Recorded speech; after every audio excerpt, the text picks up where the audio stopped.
I have everything get together for the games at home and watch on television. I have a party.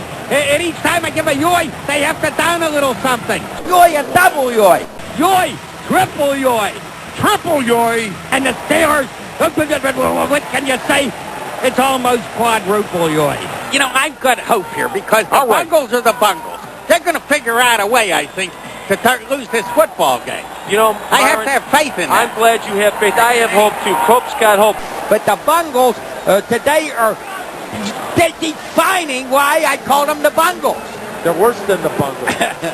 And I didn't invent that name. Glenn Shealy, who used to write for the Pittsburgh Press, he first called them the Bungles. And I wasn't too proud to pick up on it. How could the Bengals have expected to do well this year when they got so many young guys? They got guys out there playing football that ain't been bar mitzvahed yet. Wow, the Steelers are, this is the best offensively they've looked since they ripped the Cleve Sandwaters, and that don't count. But, Cordell had to hang on to the ball so long that Holmes was able to recover and get the third sack of the game for the Baltimore, the Nashville, the Tennessee defense. Wherever they are. Pensacola, you name it. And the Steelers are into Brownies, into Ravens territory. What are you calling them Brownies for? Well, they used to be. They're the old Browns. Yeah. It's tough when you go with the new Browns one week, the old Browns the next week. Yeah. These are the recycled Browns. And now maybe that notion is rolling around in the craniums of the Jags that they haven't ever won here. So, this fourth quarter may be an exercise in psychology. Oh, I'm telling you, that school's out. The school bell rang. The kiddies, they all ran out, hopped on the bus, and there went the bus steaming out of the playground or schoolyard or something, and 3 Seattle Seahawks tried to get on the bus, and then they would open the doors for them. Finally, one of them bring them down. The safety man, Reggie Tongue, comes up to try to stop the bus. The bus sticks his tongue out of tongue. Says, you can't stop me, you're just a safety man. And keeps plowing ahead.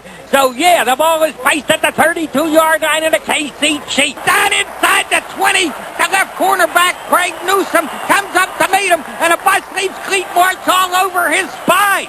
It was Lawyer Malloy, the attorney, who he ran right through him. He left him on the ground here. He tried to make a low tack on him. Bus has nothing doing, attorney. I'll see you in court.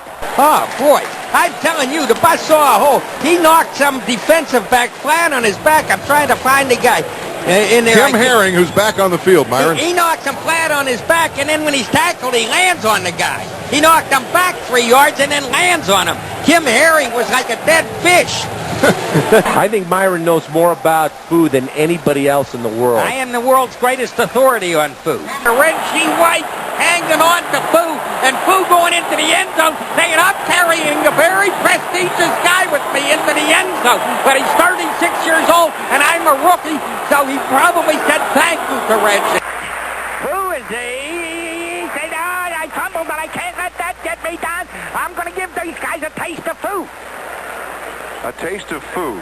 Yeah. Foo still holding his weight nicely at 250 or so, played at 280 in his senior year in college. And as I told Bill and Tunch the other day, he's staying off that Manapua. That's a delicacy in the islands, you see. The Manapua, the Samoans love it. He's Samoan. It's a doughy pastry sort of thing with red meat in the center. I'm telling you, you will rarely see something like that. It was like a lion coming out of a tree on Chandler. Nobody touches LeVon Kirkland, 270 pounds conservatively, coming up the middle and flying through the air and coming down. It's like you're the guy on a safari. You don't know there's a lion sitting in a tree. Carlos Simmons hit him so hard, I swear I saw his mouthpiece fly into the third row. An old lady caught it on the fly, checked it for a fit, and put it in her pocketbook. There was only one guy who had a chance to stop him back along the line of scrimmage or even in the backfield, but Dirt Dawson, the all-world center, come over there, and he says, you're out of this, buddy, you're out of it. He blocked him out of the play. The guy's teeth flew into the 5th row, and Foo was home free. Oh, I'm telling you, LeVon came out of there, got into that backfield. It was like an airplane landing on the guy. like an airplane crash on top of Enos. And I'm telling you, Ponce was going at him like he was a fresh meal, and he dove off the ground. No, not pounds, pawns. Ponce. Like he was a meal. And he dives at Tom Zach. He's drooling at the mouth. Tom Zach ducks, and the guy goes flying. The Ponce goes flying right over him. And Tom Zach straightens up and hits the pass. He eluded the pass rush. Then he went through a sandwich, like mayonnaise dripping out of a sandwich. Two guys trying to sandwich him. And then he busted a tackle. And he finally ends up with 8 yards on a play. Terrific. Yoy. I'm telling you, his coverage there, he could tell whether Brooks uses Listerine or Scout. That's how close he was on that coverage. But I want to tell you something. Priest held Jason Gilden something awful, or Gilden would have sacked that water buffalo. He had him by the arm like it was an usher at a wedding. Had him by the arm and wouldn't let him go, and the ref don't see it even though he's plastered in the backfield there. And Tom Coughlin will now execute conniption fit number 37 of the evening. But then he runs down the field so he can be by himself and starts into a dance and everything. I hate that. You stay at the line of scrimmage. You don't have to call attention to yourself, Flowers. It ain't science.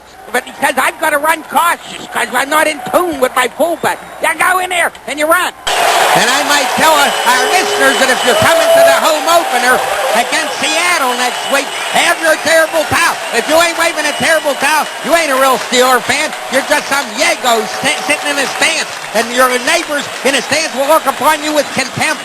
And I'm telling you something. Hines Ward looked like Nijinsky. He caught that football, and he's dancing there to get around that stick there. Nijinsky? Yeah. Nijinsky. What was it, a great ballet dancer? But do you see Hines Ward dancing there like a madman? I thought he was a racehorse. No, he ain't a racehorse. He's Carter, the strong safety, has got to be saying to himself, now how did that 250-pound back make a sap out of me? Puts a move on me like he's Nijinsky. Who was that again? Nijinsky. Nijinsky was a great ballet artist. Now, why wouldn't you use Baryshnikov instead of Nijinsky? Don't quibble with me, Elkin. Tunch did have to have the use of a tailor in camp. He was such a shrimp of a tackle, they had to make him smaller numbers for his jersey. Hey, Turk, what? Will you kindly do a favor for the Iranian and call him Pordanish? Pordanish? Yeah, not Pordanash. Pordanish. Pordanish. He told me himself. I asked. You know, Myron, thank you. Because otherwise, how would people know the difference between Tunch and Tunch, you know? I'm the only one who did all these years. That's because I asked you when you're a rookie, what is it, Tunch or Tunch? You said Tunch. So Tunch it has been, while every coach that you've ever played for called you Tunch. The game now starts at 5:40. They call it Monday afternoon football. The guy's stuck on a freeway's commuter traffic. He finally gets home. He pets the dog who's jumping all over him. He kisses his wife. He frisks the kids for marijuana. And then they eat dinner. They tune on the game at halftime. And if it's a blowout, forget it. On comes Cower in the company of Tom Donahoe and Dan Rooney. Sees me asleep in there. And at the top of his lungs, he yells out, "Cope, wake up!" So where I come flying out of the my legs are up in the air, my arms are up in the air. It's ridiculous. They're laughing for 10 minutes. He thinks that's funny. Can't criticize him for dropping one. He just had a baby girl on Thursday morning. Chloe was born to his wife, Tracy, Bruner, and Mark. So congratulations to the Bruner family. Yeah, but I hope he don't drop the baby girl.